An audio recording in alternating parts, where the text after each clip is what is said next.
మంత్రి పదవి 3 నాళ్ళ ముచ్చట కాదు, 3 నెలల ముచ్చట అయిపోయింది కొండా సురేఖకు.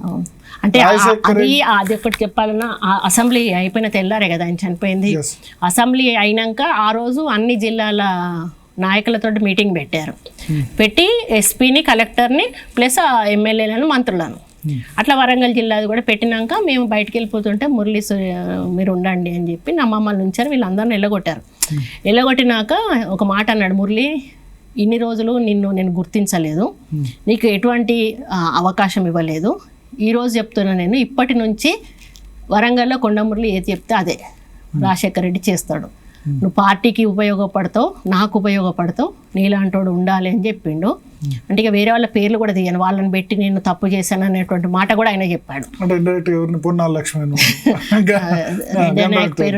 రెడ్డి నాయకుడును ఈయన ఇద్దరిని మంత్రులు చేశారు కదా, వాళ్ళు నాకు ఉపయోగపడతారు అనుకున్నా. కానీ నీలాంటి నాయకుడు, యువ నాయకుడు నాకు కావాలి, ఈ రోజు నుంచి కొండమురళి ఏది చెప్తే అది అన్నాడు. మంత్రి పదవి ఇచ్చారు కదా పొన్నాల లక్ష్మికి, సెకండ్ టైం కూడా అది తర్వాత కదా మంత్రి పదవి అయిపోయినాక మాకు 2 months ఉన్నాం, 3 months ఉన్నాం కదా.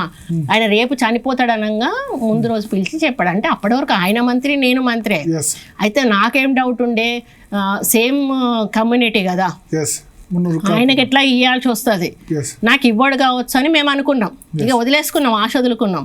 అయితే డి శ్రీనివాస్ ఎప్పుడు అనేవాడు అన్నట్టు, ఆయన రాబోయిపోయి ఉంటాడు, చాలా క్లోజ్గా ఉండేవాడు. మా ఆయనను బావా అని పిలుస్తాడు అన్నట్టు. సురేఖ నువ్వు అదృష్టవంతురాలివే అని అన్నాడు ఒకసారి. ఎందుకు అని అన్నా, నీకు 2 కులాలు ఉన్నాయి, ఒక కులం కాకపోతే ఒక కులం అన్నాడు. నాకు అది యూజ్ అయింది రాజశేఖర రెడ్డి గారి దగ్గర. పద్మశాలి కమ్యూనిటీ నుంచి ఇచ్చినట్టుగా నాకు ఆ రోజు ఇవ్వడం జరిగింది. అప్పుడు ఇచ్చిన తర్వాత ఈ మీటింగ్ అన్నట్టు, అప్పుడు మనకు అసెంబ్లీ అయిపోయినాక ఈ మీటింగ్లో ఆ మాట అన్నారు. ఇంకా మేము అనుకున్న ఇక మా దశ తిరిగిపోయింది, ఇప్పటి నుంచి మా రాజశేఖర రెడ్డి గారు మమ్మల్ని గుర్తించారని సంతోషం పడ్డా. 24 గంటలు కూడా గడవకముందే ఆయనను కోల్పోవాల్సి వచ్చింది. బట్ రాజీనామా చేశారు వైఎస్ రాజశేఖర రెడ్డి కోసం. అంతమంది మంత్రులు ఉండే, 30 మందికి పైగా మంత్రులు ఉండే, మీరు మాత్రమే ఎందుకు రాజీనామా చేశారు? చెప్పా కదా, ఎవరి స్కెచ్ అది? ఎవరి స్కెచ్ కాదు, మాకు ఆయన మీద ఎందుకు ప్రేమ అంటే, ఇప్పుడు దయాకర్ రావు మమ్మల్ని ఇబ్బంది పెట్టిందంతా మీకు చెప్పాను కదా. అది చెప్పినప్పుడు ఆయన ప్రతిసారి కూడా మాకు అండగా ఉండేవాడు. నేను ఉన్నాను, మీకేం కాదు, నేను ఉన్నాను అనేటువంటి ఒక భరోసా ఇచ్చేవాడు. ఆ భరోసాతోటే మేము ధైర్యంగా రాజకీయాల ముందుకు వచ్చాము. లేకపోతే ఎక్కడో ఆగిపోయేవాళ్ళం. ఒక వ్యక్తి, ఒక నాయకుడు భరోసా లేనప్పుడు కింది నాయకుడు ఏం చేయలేడు అన్న. ఇప్పుడు ఎంత నీకు ఉన్నా కూడా, నీకు పబ్లిక్ ఉన్నా, ప్రాపర్టీ ఉన్నా కూడా ఒక నాయకుడి భరోసా ఉండాలి. మీకంటే 2004 నుంచి 2009 మధ్యలో రాజశేఖర రెడ్డి ప్రభుత్వంలో చాలా మంది చాలా రకాలుగా బెనిఫిట్స్ పొందారు. వాళ్ళు ఎవరు రాజీనామా చేయండి, ఈవెన్ అంటే వాళ్ళకి విలువలు తెలియలేదు కావచ్చు. నాకు నాకు ఆ విలువ, ఆయన విలువ అనేది తెలిసింది కాబట్టి ఆయన చనిపోయినాక నాకు అటాచ్మెంట్ తోటి మా హస్బెండ్ నేను డిసైడ్ చేసుకున్నాం. అటువంటి వ్యక్తి కోసం మనం మంత్రి పదవి వదిలిపెట్టుకుంటే అదొక త్యాగం అంతే, అదొకటి నిలిచిపోతుంది, అది వదిలిపెట్టుకోవాలి ఆయన కోసం. ఎందుకంటే ఆయన కొడుకు కావాలి అనేది. తెలంగాణ కోసం రాజీనామా చేస్తుంటే, తెలంగాణ కోసం కూడా చేసామన్నా, ఒప్పుకోలేదు. వ్యక్తి గురించి తెలంగాణ అప్పుడు కూడా మేము రాజీనామా స్పీకర్ కు సేమ్ ఫార్మేట్ లో ఇచ్చాము, కరెక్ట్ ఫార్మేట్ లోనే ఇచ్చాము. అదంతా అప్పుడు ఇక బఫూన్ల లాగా తీసుకున్నారు, ఏది రాజీనామాలు అనేవి ఒక బఫూన్ దానిలాగా తీసుకున్నారు కాబట్టి యాక్సెప్ట్ చేయలేదు. ఇది నేను సీరియస్గా, ఇది నా సొంతంగా ఇండివిజువల్గా లేరు. వెంటనే రోషయ్య గారు వెంటనే యాక్సెప్ట్ చేసి లెటర్ పంపించారు, రాజ్భవన్ నుంచి వచ్చేసింది మనకి. ఓకే, సో మీ లెటర్ వల్ల లబ్ధి పొందింది అల్టిమేట్గా, అంటే మీరు రాజీనామా చేయడం వల్ల లబ్ధి పొందింది ఇప్పుడు ఆంధ్రప్రదేశ్ ముఖ్యమంత్రిగా ఉన్నారు వైఎస్ జగన్. బట్ జగన్కు మీకు సంబంధాలు ఎట్లా ఉన్నాయి? ఆయనతో మాకైతే సంబంధాలు ఇప్పుడు లేవన్న, 100%, 100% లేవు కంప్లీట్గా. ఎందుకంటే ఆయన వైఎస్ఆర్సీపీలో మేము ఉన్నంత కాలం కూడా ఆయన వెనకాల ఎన్ని ప్రోగ్రామ్స్ పెట్టినా కూడా వెనకాల తిరిగినాము. ఆయన జైల్లో ఉన్నప్పుడు కూడా చాలా చోట్లకి నన్ను రాజశేఖర రెడ్డి విగ్రహాల్లో ఓపెనింగ్ చేయమని గ్రామాల నుంచి అంటే నేను రాజీనామా చేసినాక పబ్లిక్లో ఒక లాంటి ఇట్లా భూమి వచ్చిందన్న.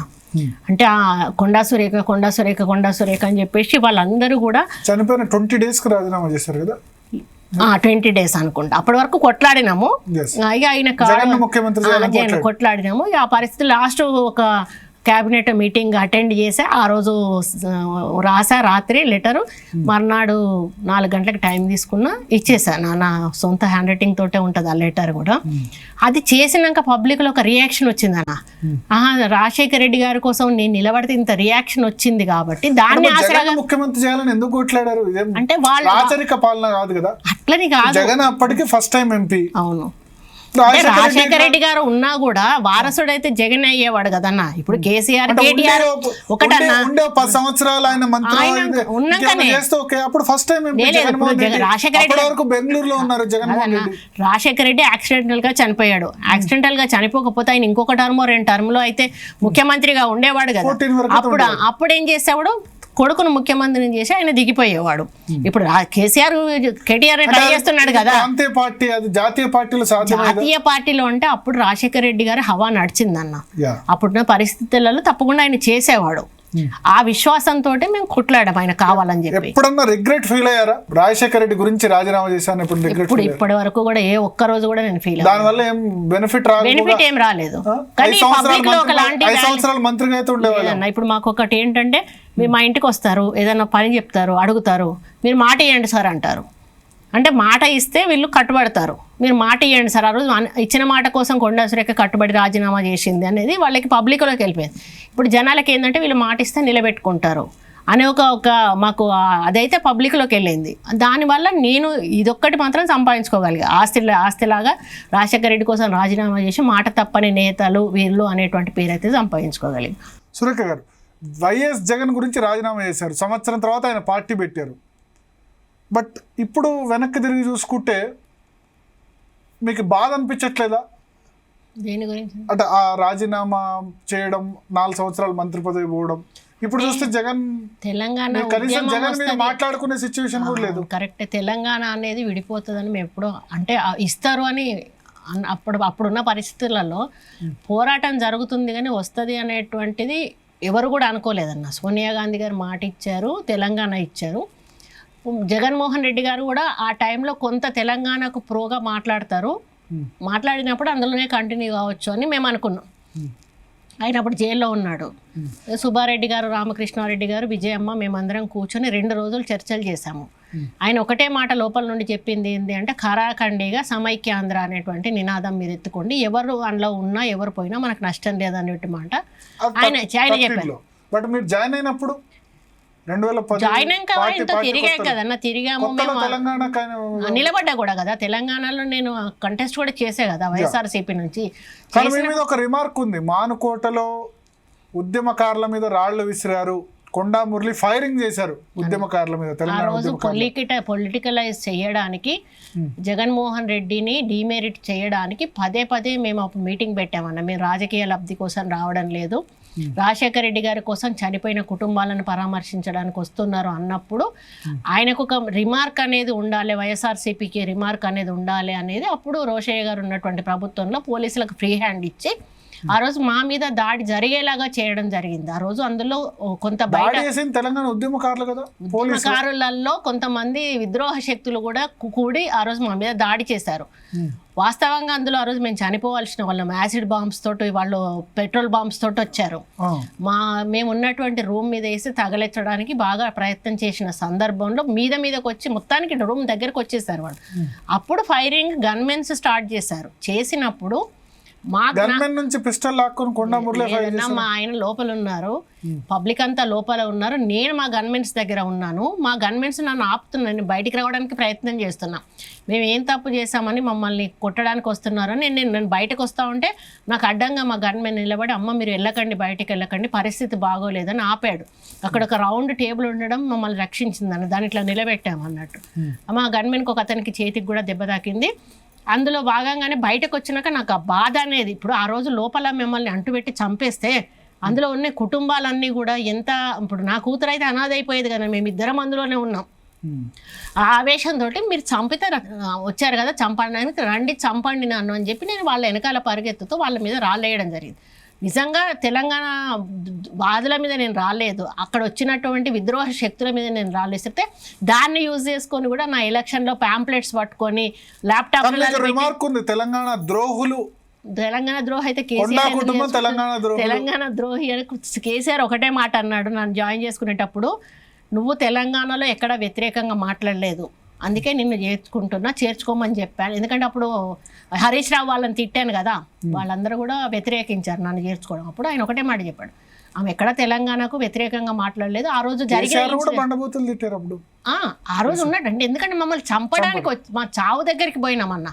అప్పుడు ఎవరికైనా ఆ మాటలు వస్తాయి, నాకు ఆటోమేటిక్గా నా నోట్లోంచి ఆ మాటలు వచ్చాయి. ఎందుకనంటే ఆ రోజు మేము బయటకు వచ్చినాక అట్లీస్ట్ ఒక ఎస్పీ స్థాయిలో మేము మాజీ మంత్రులం ఉన్నాం, మాజీ మంత్రులం ఉన్నాం, రెడ్డి నాయక్ ఉన్నాడు, వీళ్ళందరూ ఎంపీలు ఉన్నారు, ఎక్స్ ఎంపీలు. ఎస్పీ వచ్చి ఏమైందని ఒక మాట అడగలేదని, ఒక సెకండ్లో మా దగ్గర నుంచి గన్మెన్లను లోపలికి పిలుచుకొని వాళ్ళకు క్లాస్ పీకి చేసిండు. కానీ మీకేమన్నా జరిగిందంటే అంటే మొత్తం పోలీస్ వాళ్ళు ఒక ప్లాన్డ్గా పకడ్బందీగా ఆ రోజు మమ్మల్ని చంపించే ప్రయత్నం చేశారు. ఆ టైంలో మాత్రం ఖచ్చితంగా జగన్ గురించి మరి తెలంగాణ ద్రోహి అన్న ముద్ర వేయించుకున్నారు. ఒక విధంగా పడింది అన్న, దాంట్లో నేను ఒప్పుకుంటాను, దాంట్లో వెనక్కి పోయేది లేదు. ఎందుకంటే ఆయన వెంట నడిచాను కాబట్టి, ఆయన సమైక్యాంధ్ర నినాది, ఆయన వెనకాల వెళ్ళింది, ఈమె కూడా సమైక్యాంధ్ర అనేది ఒక వచ్చింది. కానీ ఎప్పుడైతే జగన్మోహన్ రెడ్డి ఖచ్చితంగా సమైక్యాంధ్ర అని అన్నాడో అప్పుడు మేము వచ్చేసాం, ఉండలేదు. అప్పుడు ఉండి మనం ఒక తెలంగాణ వ్యక్తిగా అంటే కాంగ్రెస్ నుంచి అప్పటికి తెలంగాణ ప్రకటన వచ్చేసింది కాబట్టి ఇంకా రాలే, అప్పటికి ఇక్కడ వైఎస్ఆర్సీపీ ఉండదు అని రాలేదన్న. మేము వచ్చిన తర్వాతనే వచ్చింది, చాలా రోజుల తర్వాత తెలంగాణ వచ్చింది. కానీ ఆయన టోటల్గా సమైక్యాంధ్ర అన్నాక మేము ఒక తెలంగాణ ప్రాంతవాసిగా మా యొక్క ఒక రాజకీయ జీవితాన్ని అయితే బొంద పెట్టుకోలేం కదా. అప్పుడు మేము పార్టీలో ఉన్నప్పుడు మీకు ఇంపార్టెన్స్ ఇచ్చేవారా జగన్? ఇచ్చేవాడు, మంచిగా మాట్లాడేవాడు. విజయమ్మ, షర్మిల, భారతి అందరూ మాట్లాడేవాళ్ళు. ఇంట్లో పైకి వెళ్ళదని వాళ్ళ కుటుంబం లాగానే చూసుకునేవారు. ఎంతమంది ఉన్నా కూడా జగన్మోహన్ రెడ్డి గారు ఫస్ట్ మమ్మల్ని పిలుచుకొని మాట్లాడి, ఎందుకంటే మేము కొంచెం ఇండివిజువాలిటీ ఎక్కువ ఉంటుంది మాకు, వీళ్ళని వెయిటింగ్ చెప్పి అనేటువంటి ఒక భావన ఆయనకు ఉండేది. అక్కడెక్కడ మాకు ఇబ్బంది అయితే జరగలేదు, అంతవరకు అయితే జరుగుతాయి. ఆయన ఎప్పుడైతే జైలుకు పోయిండో ఆ తర్వాత వీళ్ళిద్దరు నడిపించారు కదా, సుబ్బారెడ్డి గారు ప్లస్ రామకృష్ణారెడ్డి గారు. అప్పుడు కొంత నాకు ఫేమ్ ఎక్కువైపోయింది. మీరే వచ్చి జగన్మోహన్ రెడ్డి జైలు ఉన్నప్పుడు మీకు రాష్ట్ర వ్యాప్తంగా అటువైపు ఎక్కువ ఆంధ్ర సైడ్ రాజీనామా చేసిన విగ్రహాలు ఓపెనింగ్ చేయాలి, మీ చేతి మీద చేయాలని నేను నువ్వు ఇద్దరు విగ్రహాలన్నా నాకు తెలిసి సెకండ్ హైయెస్ట్ జగన్మోహన్ రెడ్డి తర్వాత నేనే చేసి ఉంటాను విగ్రహాలు. నా అసలు గుంటూరు వరకు లాస్ట్ వరకు వెళ్ళిపోయాను, మొత్తం చివరి పుట్టిన వ్యక్తి గుంటూరులో పోయి కూడా విగ్రహం చేశాను. బై రోడ్ పోయేదాన్ని, పెట్రోల్ బండి వేసుకుని బై రోడ్ నైట్ పడుకుంటే మా డ్రైవర్ మార్నింగ్ అక్కడ ఆపితే మార్నింగ్ విగ్రహం ఓపెన్ చేసి మళ్ళీ సాయంత్రం, అంటే నాకు అట్లీస్ట్ ఒక 15-20,000 ఖర్చు వచ్చేదన్న పోయి వచ్చినప్పుడల్లా. ఒక్కొక్కసారి ఫ్లైట్లో వెళ్ళిపోయేదాన్ని, వాళ్ళు వెహికల్ పెట్టేవాళ్ళు, అక్కడ నుంచి మళ్ళీ సాయంత్రం ఫ్లైట్కు మళ్ళీ వచ్చేదాన్ని. అట్లా చాలా విగ్రహాలు చేస్తారు. తర్వాత ఏమైందంటే వీళ్ళల్లో ఒకలాంటి అభద్రతా భావం వచ్చేసింది. మరి ఆయనకి ఏమని ఫీడ్ చేశారో ఈ పార్టీలో ఉన్నటువంటి పెద్దలు, ఇప్పుడు నడిపించేటువంటి పెద్దలకి, ఈమె వీళ్ళు వెళ్ళి మీరు ఎట్లా చేస్తారు, ఆమెతో ఎట్లా చేపిస్తారు అనేటువంటి మాటలు వీళ్ళు మాట్లాడడం జరిగింది. అప్పుడు మా దాకా మాటలు వచ్చినప్పుడు మేము ఒకటే చెప్పినాం, మాకు అంత అవసరమేమే ఉంది, మీరు అక్కడి నుంచి పర్మిషన్ తెచ్చుకుంటేనే మేము వస్తాము. ఇప్పుడు మేము వచ్చేది నేను ముఖ్యమంత్రి అవ్వడానికి రావట్లేదు కదా, రాజశేఖర రెడ్డి గారి మీద అభిమానంతో వస్తున్నాము. మరి వాళ్ళు వద్దు వాళ్ళే రావాలనేటువంటి మాట అన్నప్పుడు మేమెందుకు రావాలి, చొచ్చుకొని రావాల్సిన అవసరం మాకేముంది అని మేము పర్మిషన్ తెచ్చుకుంటే వస్తాం. అట్లా ఒక ఊర్లో విజయవాడ పక్కన ఏదో ఊరు, ఆ ఊళ్ళో 4 సంవత్సరాలు 3 సంవత్సరాలు విగ్రహానికి అసలు పట్ట తీయలేదు.